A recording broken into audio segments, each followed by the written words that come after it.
Hey guys, welcome to the Liberal Hive Mind, a channel solely focused on exposing the abundant hypocrisy of the left. The Biden regime's White House secretary, Karine Jean-Pierre. There's only one way to describe this individual, and that is a fake news factory. It is the only accurate description of Joe Biden's propaganda minister, or at least the face of the ministry. And well, it's simply because she doesn't really have any other choice. The only way to defend this regime is through lies and propaganda. Endless lies and propaganda. You cannot defend this regime on performance, track record, or accomplishments. The only way to defend and uphold this damaged goods regime is with lies, distraction, and absolute nonsense. And boy, was yesterday nothing but distractions, lies, and nonsense. Guess what, folks? The issue of the border and border security, an issue that the Biden regime wants so badly to just go away, an issue that they want to conveniently disappear and not be held accountable for, and an issue that they continuously tell you doesn't exist, the crisis doesn't exist and the border is secure. Well, it's raging more than it ever has been, especially as the Biden administration is now looking to end Title 42. And well, White House journalists are trying to get some basic answers, to get some insight into what the Biden regime plans on doing, and Karine Jean-Pierre certainly delivered. She delivered a whole bunch of nonsense, garbage, lies. The border crisis continues to rage on, and the Biden administration continues to just casually not give a S. We got some stuff to get into, so let's roll the tape. Alright folks, take a look at this. Karine Jean-Pierre gave a masterclass in misinformation propaganda today. Here's a graphic from Fox News on estimated border crossings if Title 42 ends. 14,000 crossings a day, 420,000 per month, 5.1 million per year estimated, which is roughly double what we're seeing right now, which is the all-time high. Cartel human smuggling rings are already starting to advertise on social media, expanding their human smuggling efforts. The crisis rages on and it's expected to get worse. And here's what Karine Jean-Pierre is saying. But again, we are doing the work. The president has been doing the work at the border since day one. I just made that really clear. It would be wrong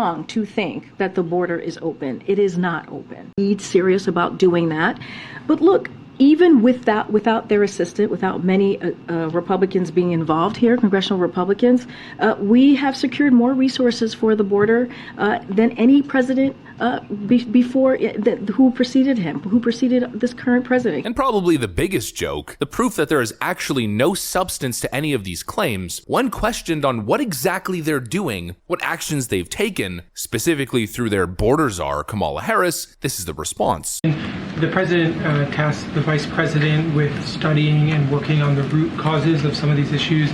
I'm wondering if there's any update from this side of the White House on what she's been doing and what she will continue to do as we're expecting an influx at the border after Wednesday. As you know, the president appreciates the partnership that he has with the vice president. You're right, that has been her charge to work in a diplomatic way in finding the root causes of migration. I don't have anything to lay out specifically on what that work looks like. I don't have anything to lay out specifically on what that work looks like. The typical Karine Jean-Pierre, I don't have anything for you. I don't have anything. I don't have anything. I don't have anything. I don't have anything. I don't have anything. I just don't have anything. I don't have anything. We don't have anything. I just don't have anything. Don't have anything. I don't have anything. I don't have anything. I don't have anything. I don't have anything. I don't have anything. Well, Karine, the question is, when do you have anything? Well, obviously, Karine Jean-Pierre never has anything because this administration never has anything, because they simply don't take these issues seriously. They're more focused on politicking and playing little PR games and schmoozing with celebrities than they are actually tackling important issues. And of course, I'm using that as a segue, as a transition point. Joe Biden, just a couple weeks ago, visited Arizona, one of the states that's on the front lines of the border crisis, where he didn't visit the border because he claimed that there were more important things to do. You know, Joe Biden is just so busy. He also previously claimed that he just doesn't have the time or hasn't had the time to visit the border, but will.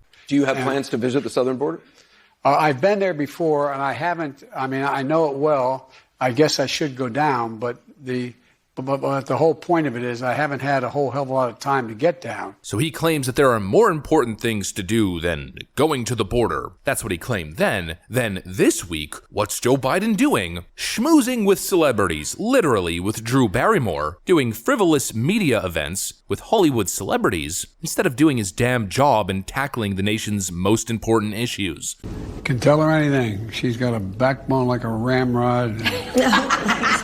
Oh, she does. And really, that cannot be stated enough. The nation's most important pressing issues and crises. Border security is not a joke. It's not a, listen, Jack, I just got more important things to do. Listen, Corn Pop, I just haven't had the time kind of issue. It's a pressing humanitarian crisis that continues to snowball and spiral completely out of control, and the human smuggling rings, the cartels, are using Joe Biden as their key marketing ploy to continue to expand their efforts and in turn expand human suffering. Let's really put it into perspective. Oh, and which, by the way, even Karine Jean-Pierre in this ridiculous word salad essentially admits that smugglers are using social media to recruit. I mean, it's open knowledge. One of the reasons that I want to be very clear that to folks that the border is not open and we will remove using Title VIII is because by not being very clear on that, we are doing the work of the smugglers who are going to put forth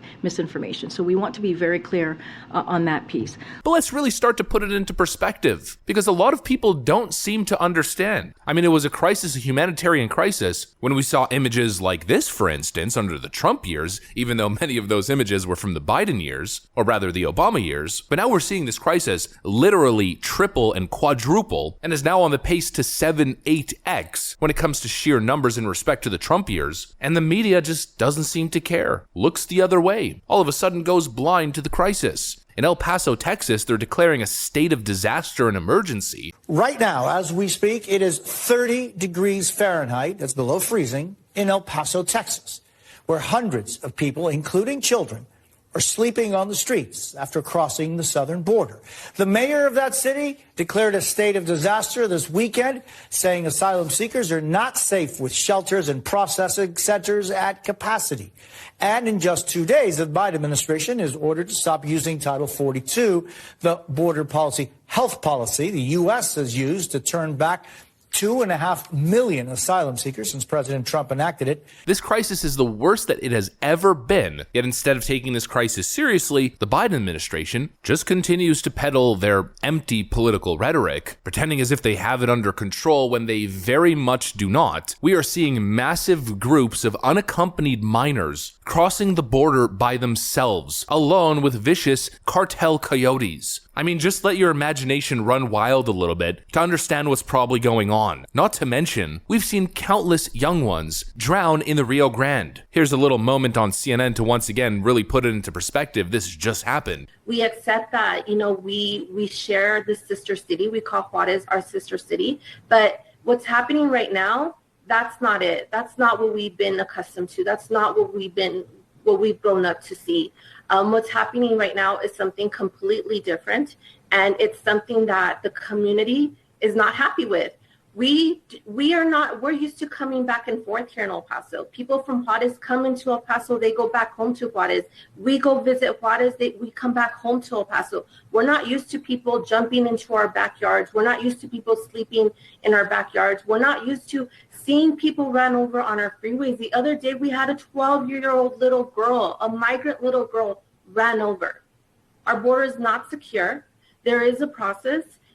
We do have laws, and they need to be implemented. Migrants are sleeping on the streets in freezing temperatures, and a 12-year-old migrant child was recently ran over on the freeway because we are literally just seeing unaccompanied minors cross the border by themselves being sent to America with no adult supervision. Yet Karine Jean-Pierre tells you that it's fake news that the border is open and that the Biden administration is taking unprecedented historic action to tackle the crisis and issue, even though she can't name a single friggin' thing everything that they've done. And now they're on the verge of lifting Title 42, which is expected to double the severity and the scale of the crisis. This is absurd on so many friggin' levels to the nth degree, and they say it so casually and so nonchalantly. And this goes to show exactly why border security is important. Of course, Democrats conveniently ignore it because from their perspective, they're just bringing in more Democrat votes. But really, the question is, at what cost? Once again, Democrats, who are supposedly so full of compassion, show that they care more about votes, they care more about changing the demographics, the voting demographics of America to benefit themselves. They care more about that than the safety of young women and children, and the economic stability of their own nation, and the negative downward economic pressure that illegal immigration has on the most vulnerable of American citizens. These people don't care, they will never care, and it's all just a little bit too sociopathic for my liking. That's what I got for you guys on this one. Hopefully you enjoyed it. If you did, make sure to leave a like and possibly subscribe to the channel. I'm gonna get out of here. Thanks for watching, and I'll see you on the next one.